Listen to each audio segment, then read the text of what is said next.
All right, good afternoon, everyone. Really excited to be here to dive into today's panel topic, which is how to hack your neurocircuitry for better health. My name is Iman Ahmed. I'm a Senior Director of Digital Therapeutics at Otsuka Precision Health.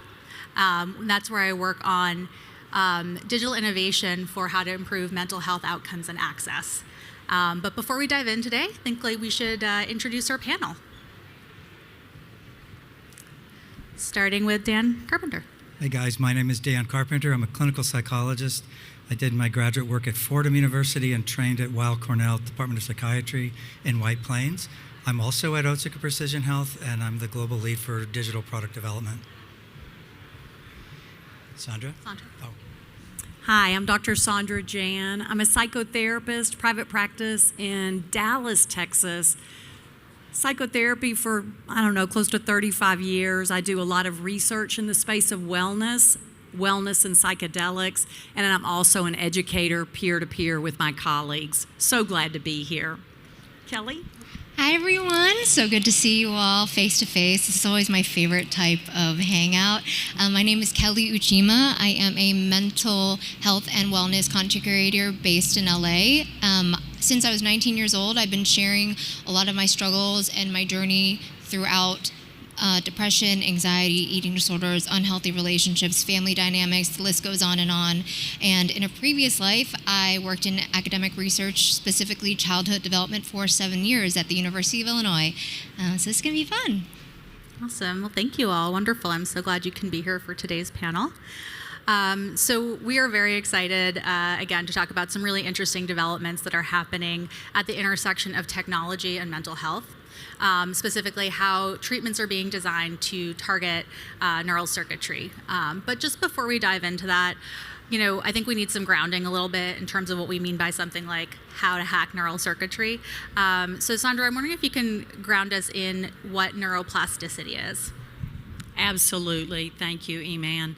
Neuroplasticity is, I think the takeaway is this: the brain is not fixed. It has the capacity to change. Now, the good news is, for those of you who are younger, it changes more rapidly when we're younger, but as we get older, it slows down a little bit, but it never stops. So that really is the message of hope.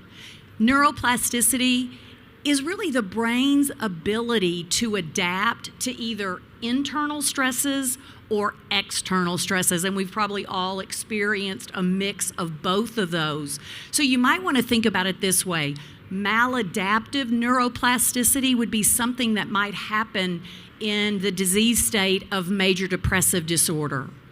And then there is adaptive neuroplasticity, and this is where my work is grounded and centered in the adaptive neuroplasticity, because we have a lot of tools in our work. We'll talk about a lot of those today, but those are things like medications, psychotherapy, anything that would fall under the umbrella, if you will, of wellness-enhancing practices, and then also digital therapeutics. They carry the promise and data of providing adaptive neuroplasticity. So if you leave with anything, leave with the message that neuroplasticity, adaptive, it's hopeful. We're not stuck. The brain is capable of change.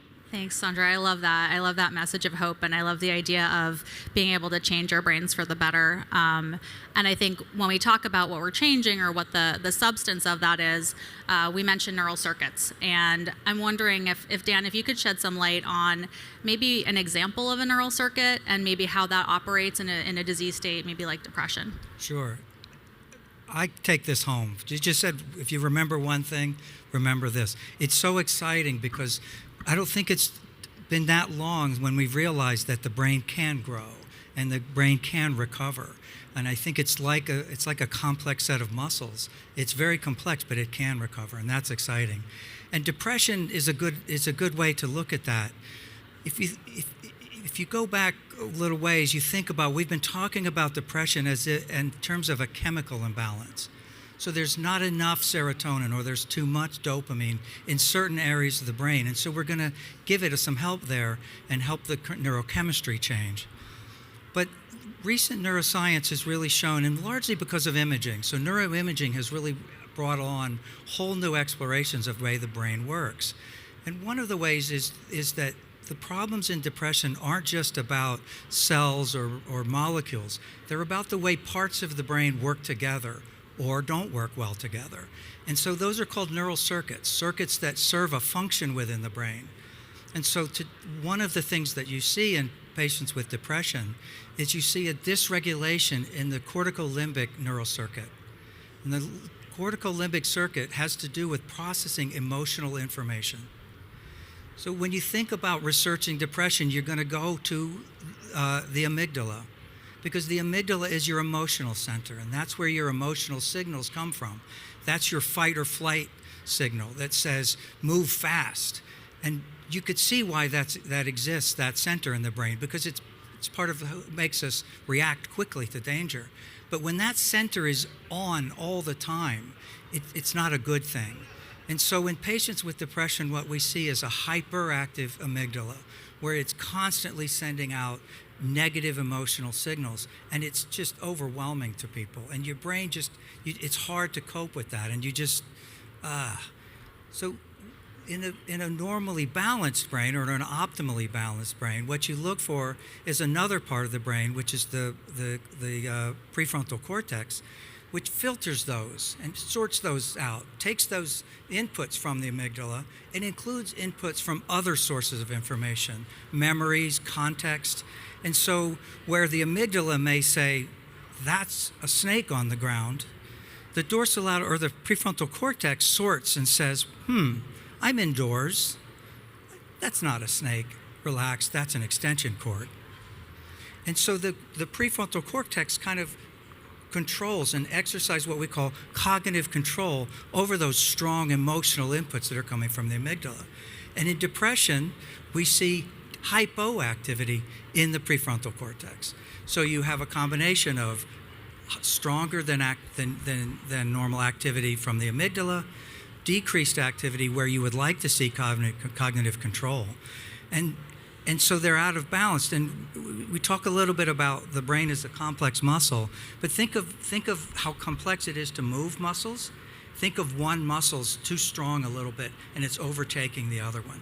And so you have this opportunity in the field, in behavioral health, this challenge, this opportunity. It's great that there's a new finding. It's great that we understand this about the amygdala, but back to the title, how do you hack into that neural circuit and change the way it behaves?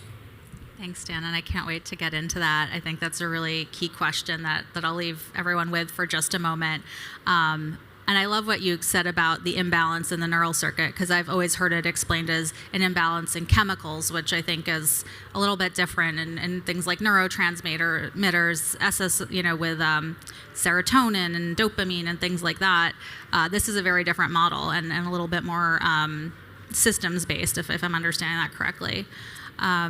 Yeah, and hopeful because of what Dr. Jane started with, because we have an opportunity to actually change neural circuits. Yeah.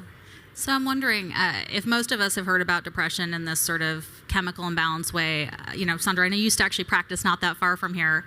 So I'm just curious, when you're with your patients and you're talking to them about depression, how do you explain what's underlying the disease for them? Yeah, that's such a great question, and one that I get asked a lot. Patients will ask, well, what does that really mean? They may be new to treatment, or they may have been in treatment for a long time. So I'll kind of break that question down into two parts, if you'll allow me. One is, when I meet with people, the very first thing I do is really lean into what's brought them into treatment. I want to understand. I really want to validate and acknowledge so they feel seen and heard. And before I ever offer any psychoeducation, that's my tendency. Let me give you all those. Let me answer that question for you. Is that I'll ask people, would it be okay with you if we talked a little bit about some information about depression? I'm always surprised how often people will say, I don't want to hear any more data. I'm overwhelmed by that. So I want to meet them where they are, make sure they feel seen and heard, and then if they give me permission, I'm going to do exactly what you said. I'm going to offer just a little bit of information That's really two parts. We know that with major depression, there is a genetic component, kind of like we inherit eye color, height. There is data to support that. So I want to make sure they have that knowledge. But then I also want to talk about environment, social connection. What about social disconnection, isolation? So I want to talk about, that old debate about nature versus nurture. But then, Dan, you did such a good job about talking about how the brain plays a role in depression.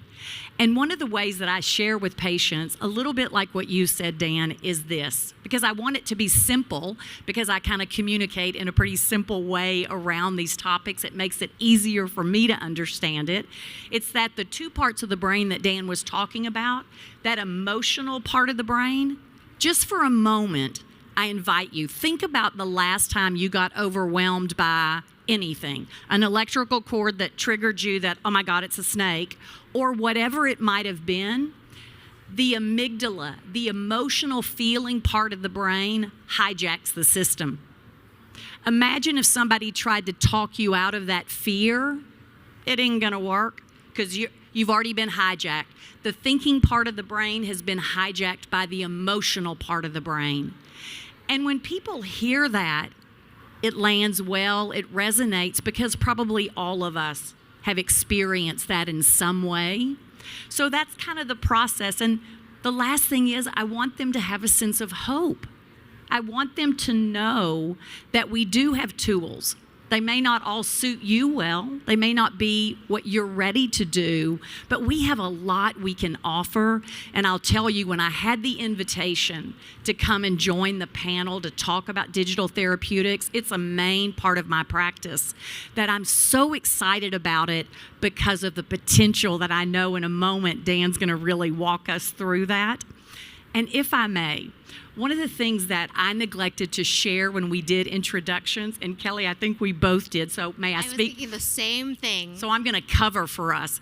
Kelly and I are both paid consultants with OPH, just so we're super transparent and you know how we're here and why we're here. So, Thank you so much, Sandra. Kelly, I know when we did introductions, you talked about sharing your mental health journey, and you mentioned having depression and being diagnosed with that. And I was wondering if you'd share a little bit about your history and your journey with that, how you came to learn about depression, how it was explained to you, and also, what your journey has been, just the treatment and trying different things. I also want to say that 2 years ago, I was sitting right here watching a different panel, and it's not lost on me how weird it feels to be here talking about it. I have always done this online through a phone, very anonymously, and when I was 19, that felt like a really safe space, because growing up in an Asian family, since probably the age of 5, I remember always thinking I was weird, I was off, and I used to be a very energetic, happy kid, but growing up in a very toxic, chaotic household, having to manage my parents and all the arguments, I think I found so many ways to bury it all, hold it all, be a therapist for mom, be a therapist for dad, that I held so much and developed a lot of anxiety, depression, eating disorders, and I didn't realize until I was 19 that I could maybe talk to somebody. But when you're a freshman in college, going to the counseling center at the college and you don't know anybody, I didn't have any friends, I was very much almost agoraphobic because I was so afraid of being perceived or meeting people. I was struggling so much with everything.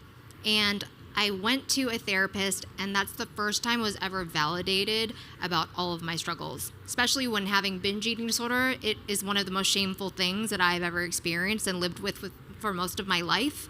And from then on, I didn't really go to therapy anymore because I couldn't afford it. And that was really tough because I was at the worst part of my life, didn't know where to go. I finally got the courage to ask my parents, hey, I know I'm on your insurance. Would you allow me to maybe find a therapist? And my parents, specifically my mom actually had lost her first child when she was, the baby was 3 months old. And so she always had a big fear of myself or my sister, who came after Kristen, leaving her. And I was telling her all these dark, deep feelings I was having, and she broke down to me and cried and said, please don't do anything. I also am afraid of you going to therapy because you're going to feel these things deeper. It's going to become real. And at that point, I was very alone. I still was allowed to go to therapy, but I wasn't allowed to talk about the things I was learning because it activates a lot of our parents. You know, knowing that we are suffering, it really hurt them. And they were not at a place in their life where they could handle looking at themselves. And I think from then I really just did it myself. I kept finding a therapist, kept looking for one, found one that I actually had from the age of 19 till 28, but I was not consistent because sometimes I didn't have insurance, sometimes I couldn't afford the co-pays. And I knew from my therapist, she said, I really think you need to see a psychiatrist. And I was like, another person to go to when I can barely make the session with you? That's what depression has always felt like for me in my own personal experience, just waking up, getting dressed, brushing my teeth, making a meal, talking to someone. Even if someone tried to call me on the phone, I was like, that's gonna take so much energy.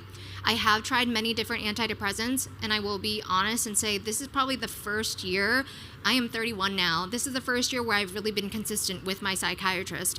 And I think the reason for that is all of my younger life, I never went back to the same doctor because of anxiety and inconsistency.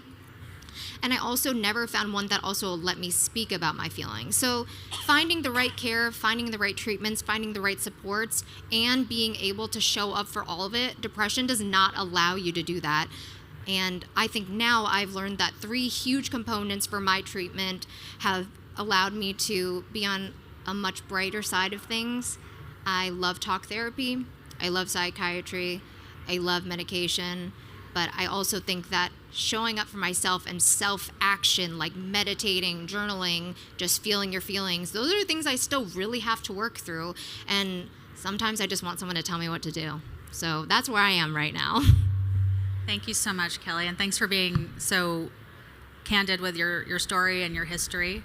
I love to hear that, and it is really, I think we say the word journey, and sometimes that's kind of trite because it's overused, but it sounds like it has been, right? You've tried a lot of different things, and there's no silver bullet, right? It's a combination of many different approaches and many different tools that you've brought, and skills that you've learned over the years too, to be able to help yourself. And I think that is so key because it is never just one thing. It's never just medication, or it's never just therapy. It's never just exercise.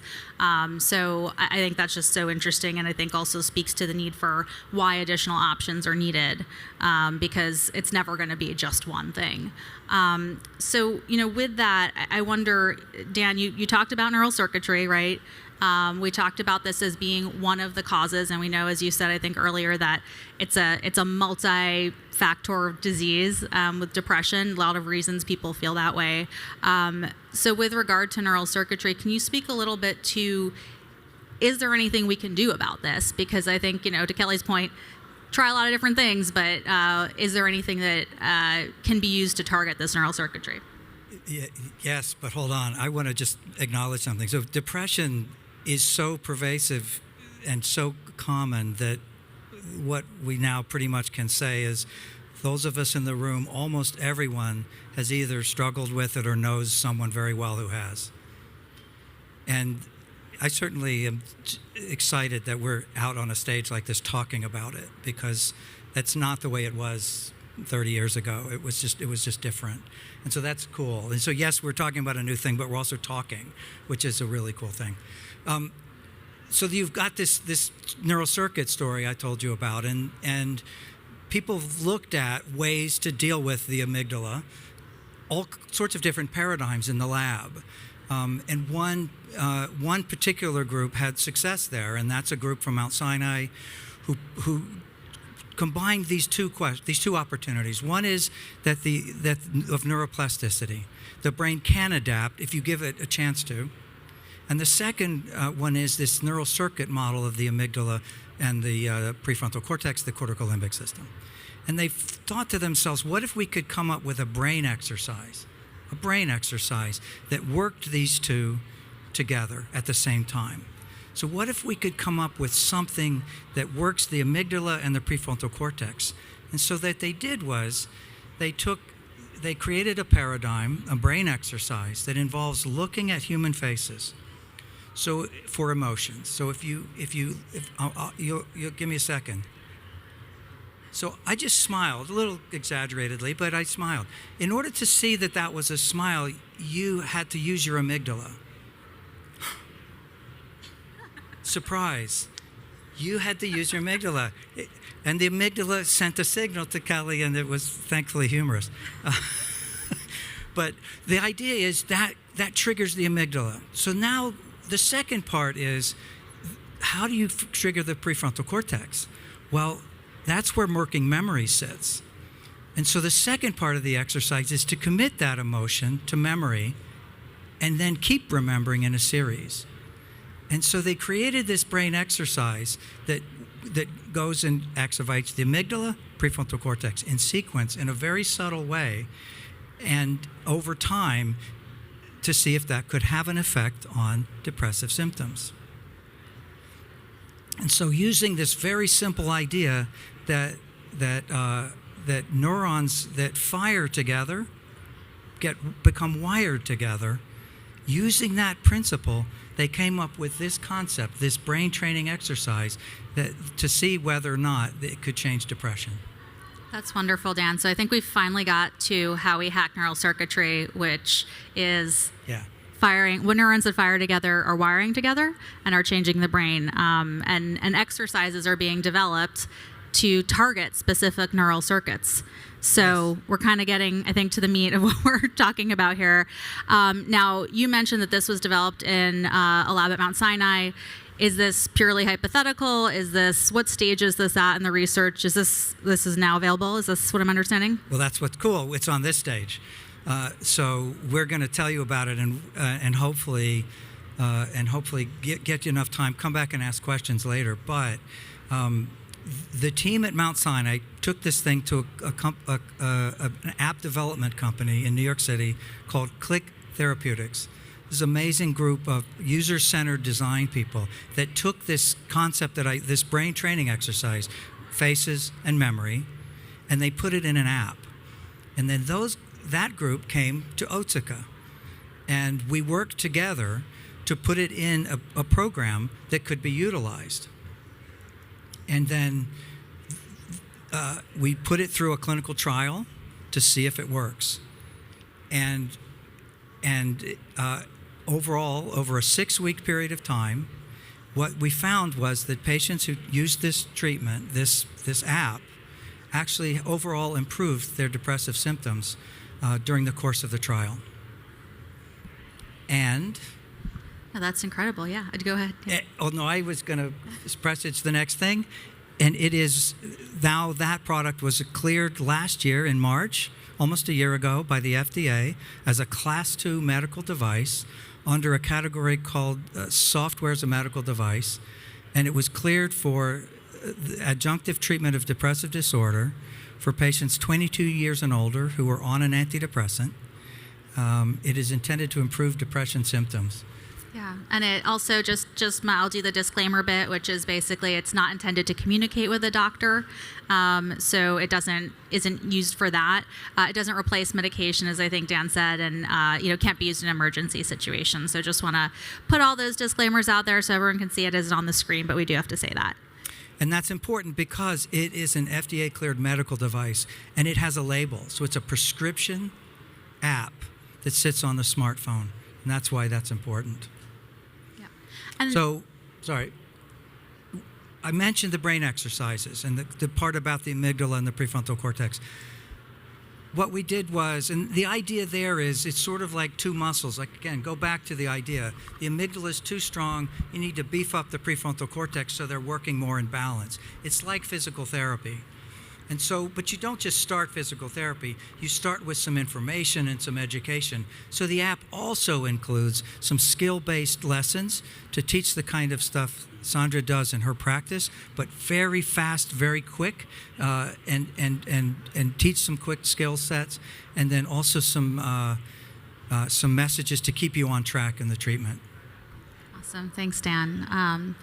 And so just turning to Sandra, I know you have worked with some patients of yours who have used Rejoyn, and you've used that and integrated it into your practice. I was wondering if you could talk a little bit about maybe the impact that you've seen and some of the patients that you've worked with and kind of what that's been like? Sure, I'd be happy to. You know, I've had really the luxury in private practice because I work for myself, single person practice. So I had access to Rejoyn to begin introducing it to my patients who met the criteria, Dan, that you just outlined.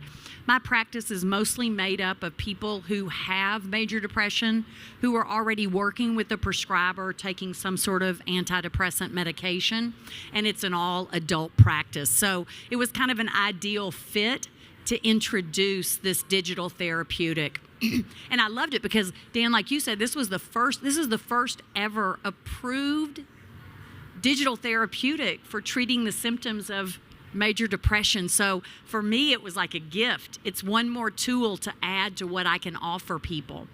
And some of the experiences I've had, some of my older patients have been a little hesitant because they may not have great familiarity with technology, but it is so intuitive and so well designed that with just a little bit of exposure and talking about it, inviting them to visit the website, letting them see and understand why it's so powerful, they've kind of overcome that hesitancy. They're trying it, they're liking it. But there's one person in particular, he's a good example of what many of my patients have experienced. That in psychotherapy, you know, typically I'll see my patients, if they're in acute crisis, maybe once a week, but traditionally about every 2 weeks. So if you think about it, that's an hour every 2 weeks. There's a whole lot of time outside of office time or Zoom time with me. And think about it. How often is your cell phone with you? Your smartphone, it's with us all the time. And so the convenience outside of face-to-face therapy, whether it's online or in person, it's this great asset. And so for some of these patients who have been using it, they've kind of described this to me. When they're home alone, particularly in the evenings when their mood may begin to drop, or it's quiet towards bedtime and their mind starts to ruminate and worry, they then will turn to the digital therapeutics device, to Rejoyn, and really use that. And here's the description. 2 people have said this. It's like having you in my back pocket, Sandra. It's like, okay, I'm going to take that as a compliment. Right, but it so improves access. Access is an issue, Kelly, like you said. Like, how do you find somebody? Is your social support going to be supportive of it? Access is a challenge. And so digital therapeutics, I think, really meet these patients' needs because it fills in the gap when we're not with our provider. So far, incredibly positive results. Awesome. Thanks so much, Sandra. And I would love to have you in my back pocket and have you be the voice in my ear all the time. I think that would be amazing. And I think you mentioned access and the availability of these kinds of treatments. I think the other aspect is maybe, Kelly, what you were talking a little bit about with stigma and maybe people having discomfort with talking to someone initially or kind of breaking into maybe going beyond, doing something besides a medication that could be a challenge. So a few different fronts I can think of. But Kelly, I know you've had the opportunity to try Rejoyn, and I would love to hear your thoughts on it, and maybe you can just share your perspective on it. Oh, I'm so excited because thanks to Dan and Sandra, they're giving you the brains, they're giving you the education, but I'm still learning as I'm listening to them now. Even though we did a run through a couple days ago, I'm like, oh yeah, the app is. I'm just started week 5, yay! So just one more week. I'm the type of person with my depression and complex traumas that I've gone through in my life. My easiest, quickest default setting is numbing out. I've done that with binge eating. I've done that with using substances. I've done that with every single toxic relationship I've had. And that's the biggest thing I work on. And I feel like using this app, Rejoyn, for me personally, it's me having to check myself because I love that they give us these text reminders to do it. I forget things. If I see a reminder and I don't do it right then, I will forget. So maybe a couple hours later it'll let me know. But I want to tell you what the app really is. And specifically, I've been telling my friends about how insane and amazing these brain exercises are, but they're very hard for me. I have really terrible memory, and maybe we can show them. Okay, so Iman, can you do like a surprise face? Okay, Dan, can you do happy?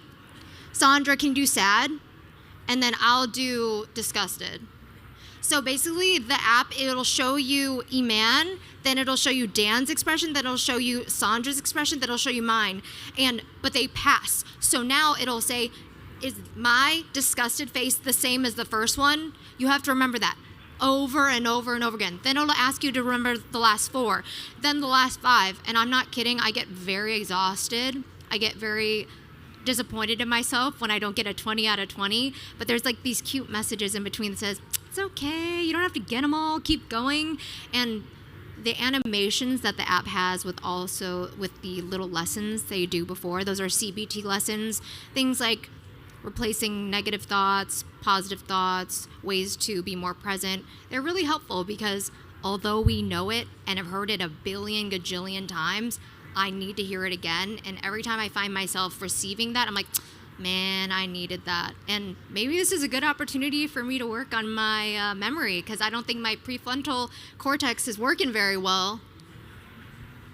Kelly, can I, if I may, I'm so curious because as you were talking about the CBT lessons, I was reminded that is a really important part of the digital therapeutic. And the feedback I've heard from the people I'm working with is they love the CBT lessons because they have, and Dan, you may speak to this, they have these adorable little animated people. They're not like avatars, maybe that's the right word, but they're precious and they have sweet voices. And over the course of time, my patients will talk to me about what they've learned and what they've been told, and they have this really sweet relationship. And so even though the brain exercises, like you said, Dan, it's like physical exercise, PT, right? And usually after we do that, we're exhausted, our muscles hurt. Well, the brain gets tired too, but such benefit because, again, expanding working memory, that's really what we're we're not just hoping for it, that's what the data's telling us. But I'm wondering, Kelly, for you, like the CBT exercise, the lessons, like, are you loving that part? I love someone that seems like they're caring for me and helping remind me of things I need. And actually I take notes. So when I'm using the Rejoyn app, this is so elementary, but I love to take notes. So I'll be doing the app on the side, and you can always like pause it till you move forward in the lessons, and I'll make little notes for myself. The other day, there were 4 different ways to be more present, and it was telling me all of these different healthier coping mechanisms than my typical. And I really love feeling kind of like a kid again in school. And I think as adults, we forget that we are allowed to mess up or want to learn or want things kind of spoon-fed to us in a really cute, fun way. I think a lot of my adult life, I feel like I should just have it all together. And so the app made me actually feel much more secure in being like, oh, they know I'm just kind of a little kid who's kind of lost today and really needs that. It doesn't make me feel insecure about needing that.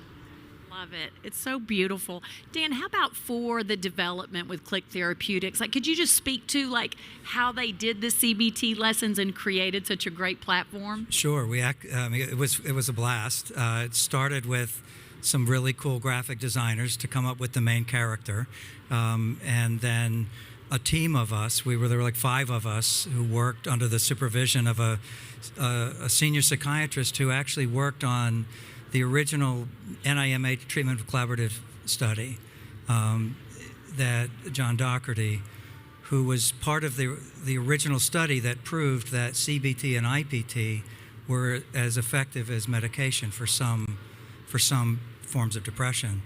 And so he basically guided us through creating something that isn't psychotherapy. So I think that's key. It's a couple of minutes, guys. It's not true CBT. But it's enough to get a message across, and then lots of work on the expressions on the face, the sounds. Oh, this is too emotive. This is not emotive enough. A lot of subtlety and nuance there, and it was cool. It was very cool. And then lots of wow, that's actually a scary image. Back that down. oh, this isn't strong enough. Find that middle ground, because when you're doing therapy, what you're doing is you're constantly looking at your patient's face. And here, it needs to be safe enough for somebody to just sit at their house and their home and teach a principle, but then move on quick. So, Iman, may I ask Kelly just 2 more questions? Please do. This is such a treat. I know, right? This is such a treat to be with someone who's using the app, because I'm thinking about what my patients have experienced, so I want to pick her brain. So 2 questions for you. One, I'm so curious about whether or not you've used the nurse support line, because several of my clients really benefited from having a live, I'm just going to say sort of customer support instead of like a chat or a text, but a live person. What was that like for you? I do know of this nurse support because I have some voicemails from her, and she is so lovely. I personally haven't needed it, but I know when I was 15, 16, 17, 18, 19, all my 20s, when I didn't have someone that I could just call, that would have been my first number to call. I think knowing that there is support behind this app, it really, when you open any app, you're like, this has nowhere else. No one really cares. No one's really working behind it. Knowing that there's a nurse who's checking up. In the voicemail, she says, I see you're made this much progress. Do you need any support? I'm like, how do you know that? You're paying attention to me. I don't like that, but I do really like that. Love it. So the other thing, many of the people I work with love the supportive text messaging. Can you speak to that? I heard you mention it a minute ago. Has that been really a source of support? I have specifically asked three people to increase the number of text messages received just for my account. We're working on it, Obviously, Kelly. it's just my We're on own it. personality of forgetfulness and the desire to be encouraged and forced to remember things. Because as someone with depression, how many of you are really good at writing to-do lists, but then I don't know where the to-do list went? Thank you. Thank you. Okay, so 2 of us in this entire room, and that's me. And I think having reminders is also not a bad thing. I used to always beat myself up. I'd say, look at this to-do list that I made. I didn't check any of the boxes, and I also maybe got one of them done. Didn't even remember to check the box. I've learned to accept that as part of my struggle. I think that's just fine as long as I'm trying to do better. And having those reminders that are also cute. Sometimes they're nice quotes. Sometimes they're not just like, you gotta do your homework, which, I mean, that would be fine too. But I think they're personalized to me, and I love a notification. Thank you. Thanks, Kelly. And no, please, Sandra, you got it. I should just. No, thank you. I'm wondering, I loved your question about the digital development, because I think that's so interesting, just a little bit of the behind the scenes of what it takes to develop a digital product. And Dan, I know you've been working on this for a long time, but as we think about the future, because I think this is never just about one thing, this is about a whole category and a whole space and a whole future that exists. Just curious on your thoughts about digital technology for the treatment of mental health in general, and how open people feel to that, because I know this is one instance, but just would love to go down the line and see how people feel about that.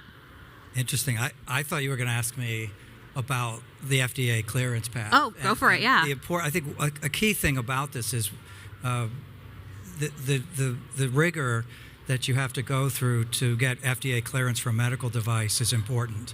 And it's important to us that we're transparent about that. That's why what we call the label was so important earlier. So we're very clear with you about how we've studied this and how we've shown it. It's more than just an app we made up in the basement, and I think that's important. That not just Dan in his garage doing his thing, yeah. Me in my garage and the designer coming up with cool stuff. And what it does is that it's safe and effective, because the FDA imprimatur there within the bounds of the label. And you also know that we can't just go change it. We don't go tonight and get up a good idea and then throw it out there. We actually do rigorous testing to make sure it remains as the FDA reviewed it. In general, I can tell you, just back in all my years in the field, accessibility has always been the biggest problem. And people don't always want what medicine offers us. We don't want that. It doesn't fit us, and medications sometimes don't work, and the treatments that are out there, we want to own it. And we want to own our care, especially our wellness and our improvement. And digital treatments give an opportunity to own that. And you do the exercises on your own time. You can do double up, and that kind of sense of I'm doing something by itself is so helpful to someone struggling with depression. That's beautifully stated, Dan. I'm thinking about, in our practice, one of the basic tenets of our work over the last 3 decades has been that wellness is a basic human right. And we always maintain the position that it should be accessible to everyone. And digital therapeutics, when I was first introduced to it in the mental health space, it really answered that question. This is a way to scale services. I love it because it's just one more thing in my toolkit to offer to people. Because like you said, Dan, medicines won't be for everybody. And even for people who want medicines, they don't work for everybody, right? That's why having something additional to medicine, psychotherapy, exercise, good sleep, the list is long. But to have another tool is worth its weight in gold. But to make it scalable and affordable to, it may be a bit grandiose, but to say to the masses, to anybody who wants it, that really is a basic human right. That's why, it's one of the reasons that I think digital therapeutics are so well received. It also allows patients who may be a little more private, who don't really want to be always doing talk therapy, they can add to their work with this tool of digital therapeutics. So I love that for them. So yeah, Kelly, how about for you? I know as a consumer, when I see a new app, I'm wondering, is this good? Is this honest? What are they trying to get from me? And knowing that you have to get a prescription, whether through Rejoyn, through the website, or through your own practitioner, and be on an antidepressant, those are the qualifiers for you to even be able to use Rejoyn, the app. That makes me feel like, oh, this is legit. This is real. I actually respect it and I take it more seriously. That's just me as a person. Like, as a human being, I'm always wondering, what are these big companies trying to do? And I really appreciate how thoughtful the work has been. And it's not always easy for me to want to open the app, though, hence why I want a lot of text reminders. But I can feel a lot of differences in just how I'm able to pick myself back up. That's not a skill that people who struggle with depression have. I am someone who has a thought, a feeling, a worry, pervasive throughout the day, and little things can trigger it, and I just always want to run and hide. That's just my default. That's my thing. I would love to stay home all day and watch shows, but you can't really live a fulfilling life like that, and I continue to learn that lesson over and over again. And having a tool on your phone, which is always in my hand at least. I've actually had a few people, I told my friends that I was coming here to talk with these incredible people and Rejoyn. They're like, what is that? And a lot of my friends, birds of something flock together. You know what I'm saying? Birds of a feather. Thank you. Birds of a feather flock together. A lot of my friends struggle with depression, and I think that's why I've always felt close to certain people who can understand me and see me. They want to be using it. And I told them they can either get a prescription through Rejoyn or ask their psychiatrist or practitioner for a script. They really want to do the games. I think they want to just compete with me on the games because they know I'm not good at them. Okay. No, thank you, Kelly. And I wanted to come back to digital and social media because I know that that's where you live a lot of the time. But before I say that, I just want to clarify a point. You mentioned about going to the Rejoyn website, and we do have a friendly colleague here from Wheel Health, and so just to clarify, so when people come to our to the Rejoyn website, we link out to a telehealth provider called Wheel Health, and so it makes it easy for people to get a virtual consult if they maybe don't, it makes it easier for them to reach their provider. And I know, Sandra, that's something you've worked with your clients as well. Oh, yeah, it has. Again, when we think about scalability and access to the program, to allow people who work with people in the mental health space who are not prescribers to be able actually to know about Rejoyn and to say to someone, go to the website, learn about it, educate yourself, or we can do it together in the office, but you can do the online assessment to see if you meet the criteria to actually get the prescription online. So 2 times that's really helpful. If I'm seeing somebody new and they don't have a prescriber, someone who can write an antidepressant for them, there's 2 issues. If we only had that as the only path, they'd have to find a prescriber, they'd have to find somebody who was in their network, and then they'd have to find somebody who is accepting new patients. Those are 3 major barriers to access.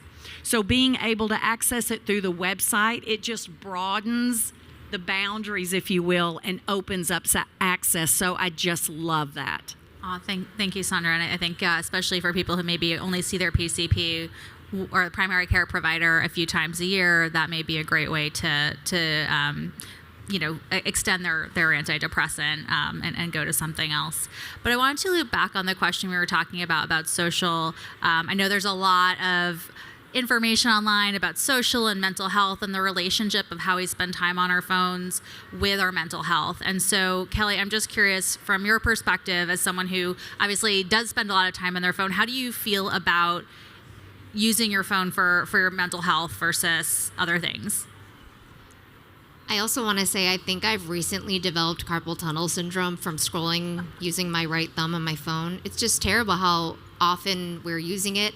When I heard about Rejoyn, I really just thought, wow, this is a really good opportunity to use our phones in one way that will benefit me for good, for my mental health. Because everything else we do on there, a lot of it can be escapism, whether we're scrolling, even texting other people, we're engaging in conversation. Sometimes it's, expressing ourselves to people, but a lot of times it's about a different topic. It's emails for work, watching someone else's life, watching a show, listening to music.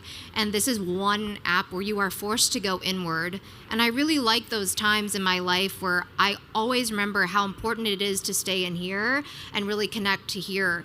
A lot of my tension and my stress has always been held in my body, and I always think there's something else that I need to control and fix outside. But a lot of the inner work can be encouraged by using Rejoyn. Awesome. Thanks so much, Kelly. And I want to leave time for questions. So the way we're going to do this is after the panel, we'll be available for about 10 minutes for questions. So anyone can come up to us, but we'll just do that after we wrap, because I know this is a sensitive topic and people may want to speak to us privately. So I think if we can just, as we wrap up, maybe go down the line, and I'd like to hear from everyone, starting with maybe Dan, you want to kick us off, of what makes you most hopeful about the future of mental health? Well, I mentioned that we're talking about it, so I think that's big. In terms of the digital context here, neurocircuitry is, hopefully I can convey how exciting it is to me, because it's something you can work with. It's something you can train. You can train the brain to work better. You can, just like you can go to PT and get your muscles. My shoulder's always been a problem, and you do these weird exercises. I can improve my shoulder. Well, we can improve our brains. Neurocircuitry is just beginning to help us understand how the brain works, and then how it works when it isn't working so well. And then these digital therapeutics, the prescription digital therapeutics, are also brand new. We're just getting out there and trying to figure out ways to get this in the hands of more and more people.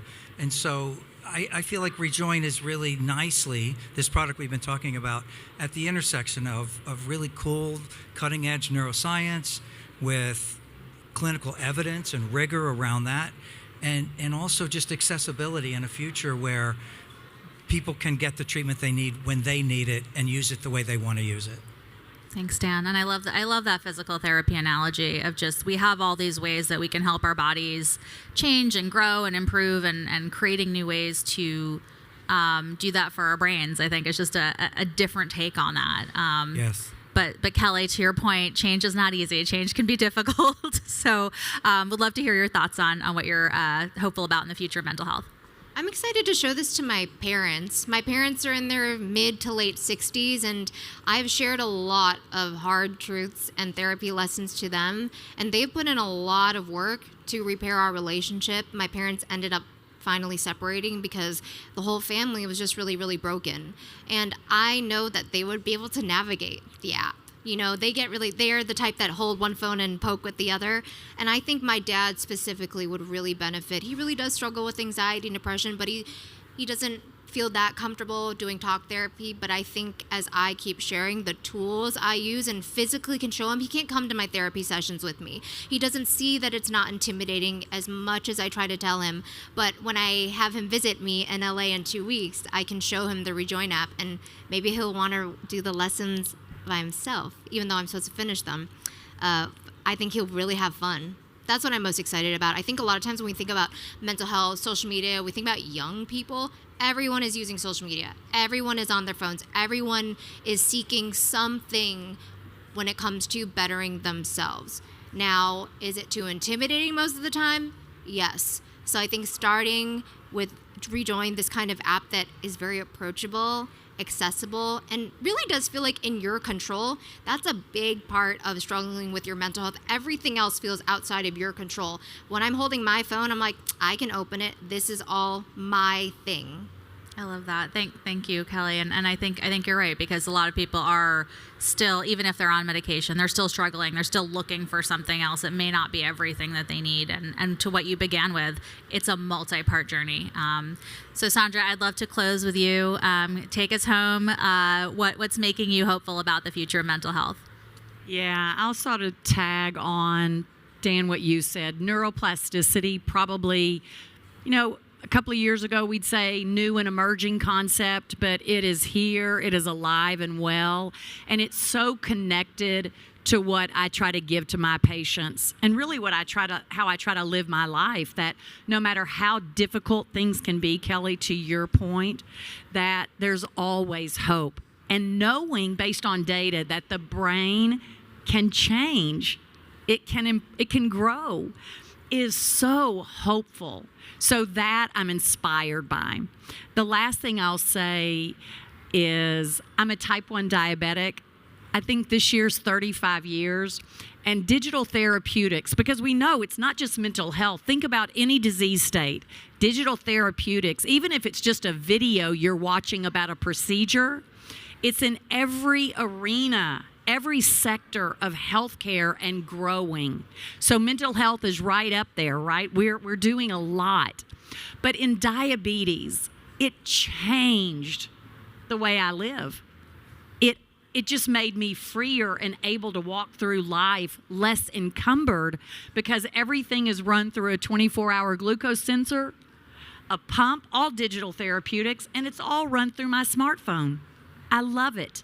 So knowing that from the world of diabetes, and just thinking, oh, if I can give that to my patients in the world of mental health, this is a win-win. So I'm just thrilled anytime to be able to talk about this. So glad to be here. I love that. Thank you all so much for being here today. Thank you for sharing your thoughts. Everyone in the audience, thank you so much for joining us. As I said, we'll be here available for questions. So thank you again, everyone. Thank you, guys.